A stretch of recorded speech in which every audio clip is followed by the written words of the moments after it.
ఈరోజు రాష్ట్రంలో అనేక సమస్యలు తాండవిస్తున్నటువంటి పరిస్థితి కనపడుతుంది. ఈ రాష్ట్రంలో పరిపాలన గాలికి వదిలేసినటువంటి ప్రభుత్వం ప్రతిపక్ష హోదాని ఏ విధంగా ఎగ్గొట్టాలనేటటువంటి ప్రయత్నం తప్ప ప్రజల పక్షాన గొంతు వినిపించేటటువంటి ప్రతిపక్షాన్ని గుర్తించింది కారణం ఏంటి? ఒక్కసారి గమనించండి.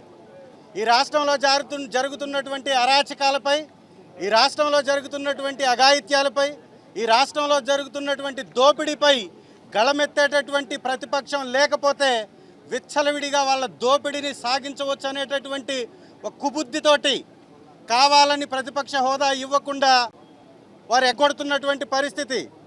ఇవాళ గవర్నర్ గారి ప్రసంగంలో వారిని స్పందించవలసిందిగా కోరాం. ఇవాళ గవర్నర్ గారు స్పందించకపోవడానికి కారణం ఏంటి? ప్రతిపక్షము అంటే ప్రజాస్వామ్యంలో భాగస్వామి కాదా? ప్రతిపక్షం లేకుండా ప్రజాస్వామ్యానికి విలువ ఉంటుందా? ప్రజాస్వామ్యం యొక్క విలువే అధికార పక్షంతో పాటు ప్రతిపక్షం ఉండడం.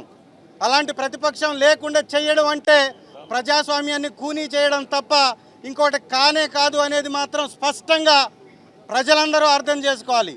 ఈరోజు రాష్ట్రంలో జరుగుతున్నటువంటి మానభంగాలపై మాట్లాడేటటువంటి గొంతు అసెంబ్లీలో అవసరం లేదా? రైతుల పక్కన మాట్లాడాల్సినటువంటి గొంతు అసెంబ్లీలో అవసరం లేదా? రైతులకి గతంలో 20 క్వింటాళ్ళు ఎకరానికి వచ్చి 24,000 రూపాయలు కింటాకి మద్దతు ధర ఉన్న చోట దాదాపు సగం దిగుబడి వచ్చి సగం రేటుకు పడిపోయినా కూడా వారి వైపున మాట్లాడడానికి, అసెంబ్లీ సాక్షిగా మాట్లాడడానికి ప్రజాపక్షమైనటువంటి ప్రతిపక్షం ఉండాలా లేదా?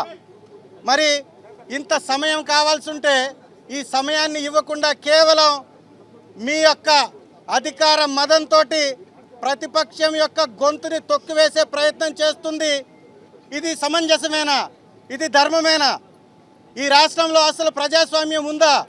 ఈ ప్రజాస్వామ్యాన్ని కాపాడాల్సినటువంటి బాధ్యత గవర్నర్ గారికి లేదా?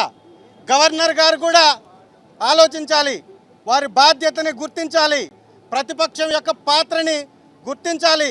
ప్రతిపక్షం లేకపోతే ఈ రాష్ట్రంలో ప్రజాస్వామ్యం ఉండదు అనేది గవర్నర్ గారు కూడా గమనించాలి. కేవలం అధికార పక్షానికి అండగా నిలబడడం కోసం గవర్నర్ గారికి ఆ పదవి రాలేదు. ప్రజల పక్షాన నిలబడడం కోసం మాత్రమే గవర్నర్ గారికి ఆ పదవి ఉంది. గవర్నర్ గారు కూడా దాన్ని గుర్తించాలి. మేము ఎంత పోరాటం చేసినా అసెంబ్లీ సాక్షిగా ప్రతి సమస్యను మాట్లాడేటప్పుడు ఉండేటటువంటి విలువ బయట మాట్లాడితే ఉండదు అనేది మీరు చెప్పేది నిజమైతే ఆ మాట్లాడాల్సినటువంటి వేదిక మీద మాకు తగినటువంటి సమయం ఇవ్వాలా లేదా? మీరు కూడా ఆలోచించాలి. ఇదంతా కూడా ఒక దగాకోరు పరిపాలన సాగిస్తున్నటువంటి కూటమి ప్రభుత్వం యొక్క ఎత్తుగడ, కావాలని ప్రతిపక్షం లేకుండా చేసేటటువంటి ప్రయత్నం తప్ప ఇంకొకటి కానే కాదు. అధికార పక్షానికి 11 మందిని ఎదుర్కొనేటటువంటి సత్తా లేదా? సమాధానం చెప్పేటటువంటి సత్తా లేదా? ప్రతిపక్షంలో ఉన్నా కూడా 11 మందిమే కదా మేము ఉండేది. 11 మందికి కూడా సమాధానం చెప్పలేదా? అంటే మీ తప్పులు బయటపెడతాయనా? మీరు చేసే దోపిడీ బయటపడుతుందనా? మీ అరాచకాన్ని బయట పెడతామనా? ఇందుకేనా అనేది స్పష్టంగా వారి యొక్క చేతల్లోనే కనపడుతుంది. కాబట్టి ఇమీడియట్గా గవర్నర్ గారు ప్రతిపక్షాన్ని గుర్తించాలి. వైఎస్ఆర్ కాంగ్రెస్ పార్టీకి ప్రతిపక్ష హోదా ఇవ్వాలి. ఇస్తేనే గౌరవ మాజీ ముఖ్యమంత్రి గారికి ప్రతి విషయం మీద మాట్లాడేటటువంటి తగిన సమయం దొరుకుతుంది. కాబట్టి అధికార పక్షం యొక్క తప్పుల్ని ఎత్తి చూపగలుగుతాం. కాబట్టి ఖచ్చితంగా ప్రతిపక్ష హోదా ఇవ్వాలని వైఎస్ఆర్ కాంగ్రెస్ పార్టీ డిమాండ్ చేస్తుంది. మీరు బహుశా ఫాలో అవ్వట్లేదు. 2 సార్లు అసెంబ్లీకి వచ్చాం, 2 సార్లు గవర్నర్ గారిని మేము రిక్వెస్ట్ చేశాం. వారు కనీసం స్పందించాలా లేదా?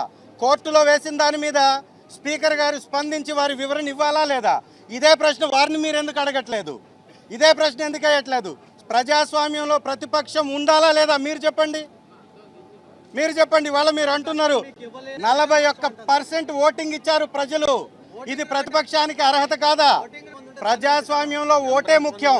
మీకు ఓటు తెలియకుండా, ఓటు విలువ తెలియకుండా 6%, 7% వచ్చినటువంటి వ్యక్తుల్ని మీ పక్కన కూర్చొని పెట్టి, డిప్యూటీ చీఫ్ మినిస్టర్లుగా కూర్చొని పెట్టి ప్రజాస్వామ్యాన్ని కూనీ చేస్తూ పిఏసీ చైర్మన్ పద్దుల శాఖను కూడా అధికార పక్షం తీసుకొని అనుభవిస్తుందంటే ఇంతకు మించినటువంటి దగా ఉందా? ఇంతకు మించినటువంటి దుర్మార్గం ఉందా? ఎప్పుడైనా అధికార పక్షం పిఏసీ చైర్మన్ తీసుకుందా? చరిత్ర ఉందా? పక్కన ఉన్నటువంటి రాష్ట్రాలలో కూడా దేశాలలో కూడా పిఎస్సి చైర్మన్ ప్రతిపక్షానికే ఇస్తారు కదా, మరి ఇక్కడ ఎందుకు గుంజేసుకున్నారు? ఉన్నారా ప్రతిపక్షం? ఇంకొక పార్టీ ఉందా? శాసనసభలో ఇంకొక పార్టీయే ప్రతిపక్షంలో లేనప్పుడు, ఉన్నటువంటి పార్టీలన్నీ అధికార పక్షంలోనే ఉన్నప్పుడు ప్రతిపక్షం ఎవరు? మరి ఎవరిని మీరు గుర్తిస్తారు ప్రతిపక్షంగా? కాబట్టి ప్రజాస్వామ్యవాదులందరూ కూడా దీని మీద తిరగబడాలి, ప్రభుత్వాన్ని నిలదీయాలి.